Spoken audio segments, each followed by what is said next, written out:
Então, hoje a gente chama de baleias e golfinhos, né? Está tudo dentro de uma ordem chamada cetáceos. Né? Provavelmente o ancestral ele foi terrestre e vivia nessas áreas alagadas. Tá? Então, depois o grupo se dividiu em duas grandes subordens. Né? Uma subordem chamada Mysticeti, que são das baleias que tem barbatana que filtra água. Então, estilo baleia jubarte, baleia azul, essas são as maiores, inclusive. Vocês sabem como é que é o processo de alimentação, não? Elas abrem a boca, enchem a boca de água e plâncton, e crio. Com a língua ela vai empurrando a água por entre essas barbatanas que filtram a água. Então a água passa e o crio, o plâncton fica, e isso eles engolem. Então essa é a ordem chamada Mysticeti. E a outra ordem que é chamada Odontoceti, que são justamente os que têm dente, né? Como a orca, como os golfinhos. Então na verdade a orca não é uma baleia, como se fosse um golfinho grande. Tá?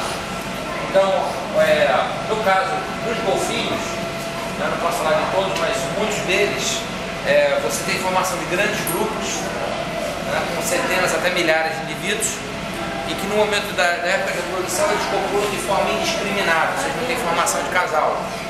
E aí todos tomam conta de todos. Tá? Como é que eles dormem? Normalmente quando eles estão num lugar mais tranquilo, como por exemplo lá na Baía dos Golfinhos, Fernando Noronha, é como se eles desligassem uma parte do cérebro e ficassem com a outra parte ligada.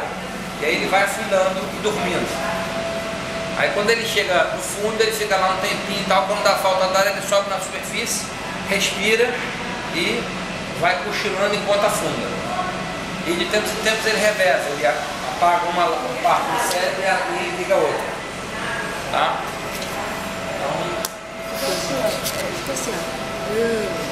Isso aí, vou jogar mais melhor. Eu acabei de escrever, literalmente eu fiquei uma coisa interessante sobre as baleias de barbatana é que elas fazem caça cooperativa. Vocês já ouviram falar isso, não?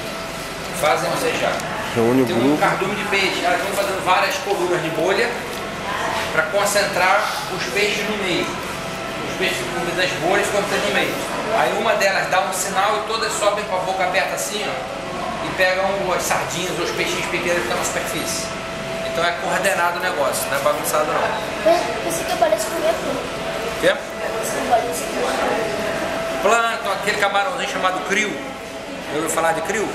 Então crio, uns peixinhos pequenos, tipo sardinha, aí consegue comer.